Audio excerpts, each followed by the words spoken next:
Cette histoire commence avec un groupe d'aventuriers qui viennent de sceller quelque chose de très dangereux. Ils mentionnent qu'il ne s'agit que d'une question de temps avant que le donjon inversé ténébreux n'envahisse le monde entier, à moins que quelqu'un ne parvienne à vaincre le Seigneur des Ténèbres. Cela s'est déjà produit par le passé, et c'est pourquoi ils espèrent qu'un héros apparaîtra pour sauver l'humanité. Nous retrouvons ensuite ces aventuriers en plein combat contre un monstre puissant. Leur force est évidente. Ce groupe, connu sous le nom de Lance du Tonnerre, est de rang A et vient tout juste de vaincre une hydre. Mais attendez, ils sont observés. Il se trouve qu'ils diffusent leur aventure en direct et ont atteint 1 million de spectateurs. Impressionnant, ces aventuriers ne sont pas seulement puissants, ils sont aussi très populaires. Cependant, Yuk, notre protagoniste, décide de quitter la Lance du Tonnerre. Simon, le chef du groupe, veut comprendre pourquoi. Yuk lui explique que les récompenses ne sont pas équitables, une critique qu'il formule depuis toujours. Cette fois, il prouve qu'il a raison, car sa récompense est dérisoire. Simon lui rappelle que, bien que les aventuriers forment des groupes, ils restent indépendants et les gains sont proportionnels aux contributions. Barry, un autre membre, estime que c'est correct ainsi et que Yuk devrait au moins être reconnaissant de recevoir un peu d'argent, même s'il ne combat pas et profite des objets des autres. Yami partage cet avis, considérant que Yuk n'est utile que pour préparer les diffusions. Camilla, une autre membre, conseille à Yuk de contribuer davantage s'il veut plus de récompenses. Yuk lui rétorque que ses propos sont injustes, car il l'aide souvent grâce à sa magie. Elle élude ses paroles, et Simon conclut qu'il devra supporter la situation, car aucun autre groupe ne l'acceptera. De plus, Simon lui reproche d'avoir atteint le rang B grâce à une faveur d'une amie d'enfance et que Lance du Tonnerre, un groupe de rang A, l'a accepté par pitié. Cela montre qu'il se moque de son départ, car il n'a aucune importance pour eux. Humilié, Yuk décide de partir.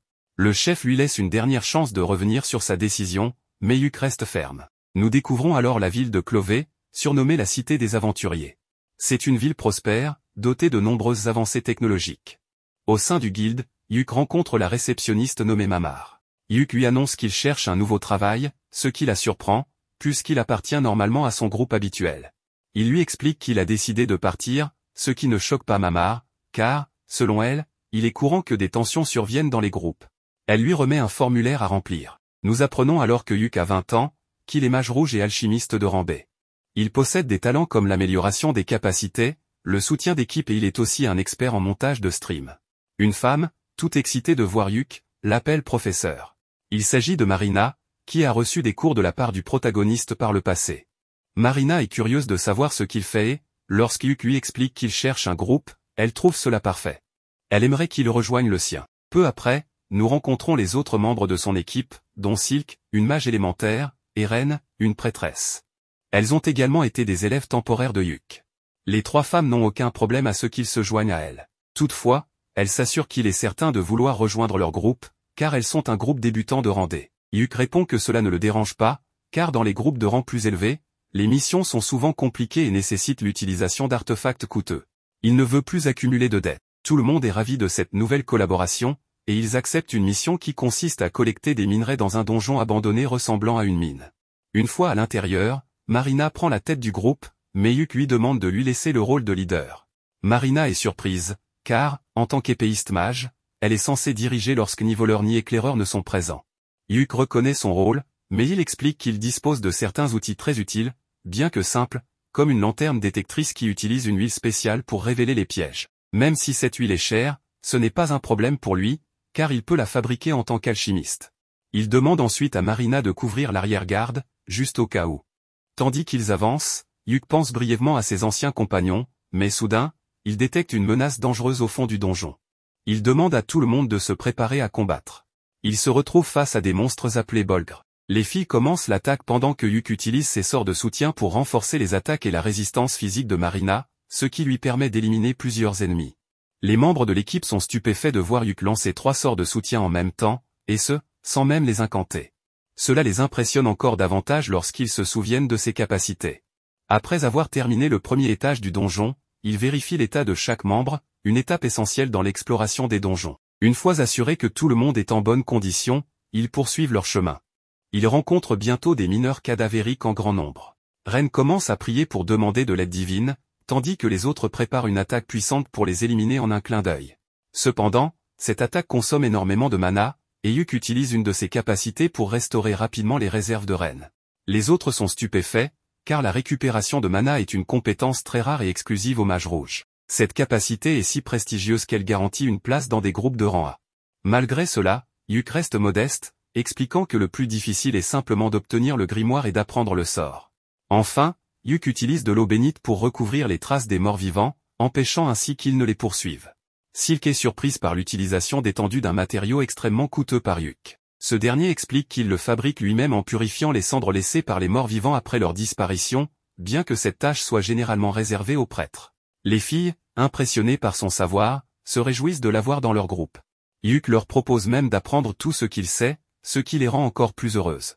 Arrivés à l'endroit où ils commenceront la recherche de minerais, le groupe décide de se reposer. Pendant ce temps, Yuk prépare quelque chose. Sortant une bourse magique, il utilise divers ingrédients pour concocter une soupe de fruits de mer fraîchement cuisinée. Ren, émerveillé par le chaudron luxueux utilisé, apprend qu'il s'agit d'un artefact magique que Yuk a trouvé dans un château. Marina, affamée, n'attend pas longtemps avant de goûter au repas. Rapidement, Yuk transforme la pose en un véritable festin miniature. Manger dans un donjon est inhabituel, mais pour Yuk, tout semble possible. Alors qu'il savoure la nourriture, Silk remarque que le plat semble imprégné de mana. Dotée d'une grande sensibilité au mana, elle demande des explications. Yuk révèle que la cuisine, pour lui, est une forme d'alchimie. Sachant qu'ils devront extraire des minerais, il a mis tout son cœur dans cette préparation pour leur donner des forces. Silk, impressionné, est sans voix, tandis que les autres savourent simplement leur repas. Le groupe atteint le 4e étage et tombe sur un roc lizard, un monstre regorgeant de minerais. Yuk utilise un sort de ralentissement pour immobiliser la créature, tandis que Marina l'attaque avec sa capacité d'épée magique, réussissant à la vaincre. Cependant, cette technique consomme énormément de mana, laissant Marina épuisée. Yuk lui conseille de continuer à s'entraîner pour gagner en endurance et restaure son mana pour qu'elle puisse se remettre en action. Il est maintenant temps d'extraire les minerais. Utilisant une pioche de rupture, Yuk commence à récolter une grande quantité de ressources pendant que les filles les collectent. Après un moment, Silk note qu'il leur en faut encore davantage. Yuk suggère de descendre au 6e étage après avoir vaincu le boss du niveau, une idée qui effraie le groupe. Le boss, un gigantesque crabe surnommé le crabe d'acier, est redouté pour sa puissance. Malgré leurs inquiétudes, Yuk les rassure et promet de s'occuper lui-même du boss pour prouver son utilité. Contre l'avis des filles, il insiste. Une fois face au boss, Yuk décide d'y aller seul et sort un artefact pour enregistrer le combat, une habitude qu'il a prise. Les filles lui suggèrent plutôt de diffuser le combat en direct, trouvant cela très divertissant. Le protagoniste n'a aucun problème à s'occuper seul du combat, mais avant tout, il demande quel est le nom du groupe. Le petit détail, c'est qu'ils n'en ont pas encore, n'étant pas officiellement enregistrés au sein de la guilde. Marina pense que c'est l'occasion idéale pour choisir un nom. Après quelques réflexions, elle propose trèfle. Selon elle, les 3 filles représentent les 3 feuilles du trèfle, et le protagoniste en est la 4e, celle qui porte chance. Tout le monde trouve cette idée excellente et décide de l'adopter. Une fois la mission terminée, ils enregistreront officiellement ce nom de la guilde. Comme le combat sera diffusé en direct, Yuk suggère que le groupe l'accompagne pour que cela soit une véritable performance d'équipe.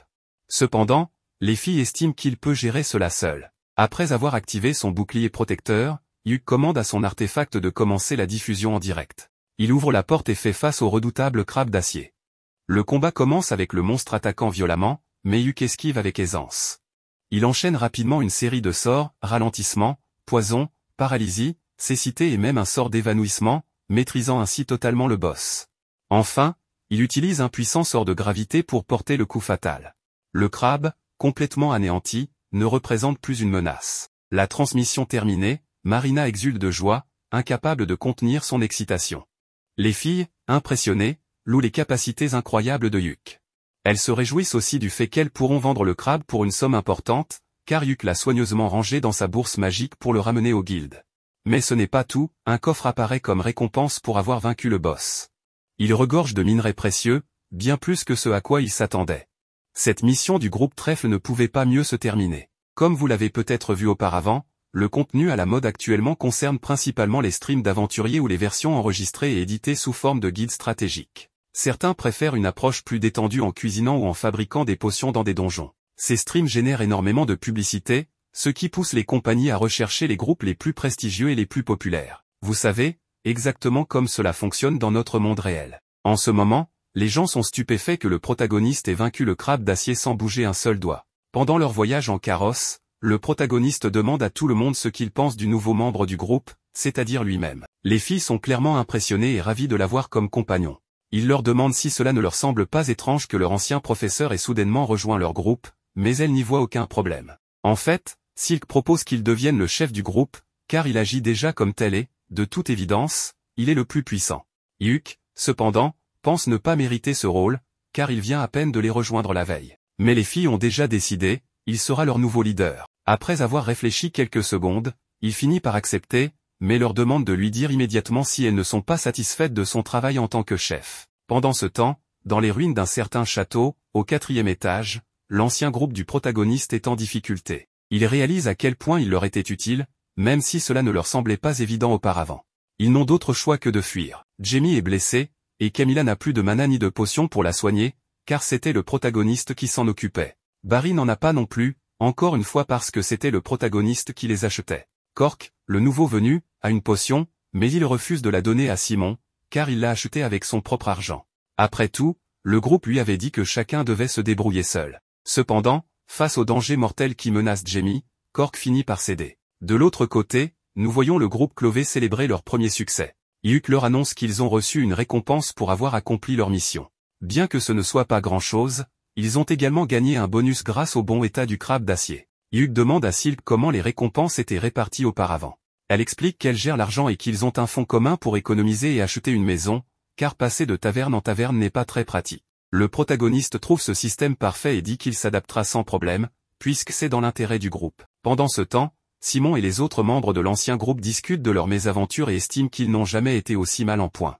Ils reprochent à Cork d'être un lâche, et tous semblent d'accord. Cork, cependant, leur rétorque qu'ils sont idiots, car les ennemis de cet étage ont un sens de l'odorat si développé qu'ils auraient dû prévoir d'apporter des potions anti-aggro. Simon et Barry ne veulent pas admettre leur faute pour ne pas s'être préparés à l'avance. Cork, excédé, les traite d'incapables et déclare qu'ils quittent le groupe, car ils ne les supportent plus. Le protagoniste, ayant entendu tout cela, observe la scène. Marina demande ensuite ce que le groupe fera demain. Silk lui rappelle qu'ils suivront la recommandation de Hyuk, pour chaque mission accomplie, ils se reposeront 2 jours. Pour l'instant, il annonce qu'il ira acheter des provisions comme des potions, des parchemins, et qu'il fabriquera de l'eau sacrée avec les cendres des mineurs cadavériques. Ils conviennent de se retrouver dans 3 jours à la guilde des aventuriers et décideront alors quelle mission accepter.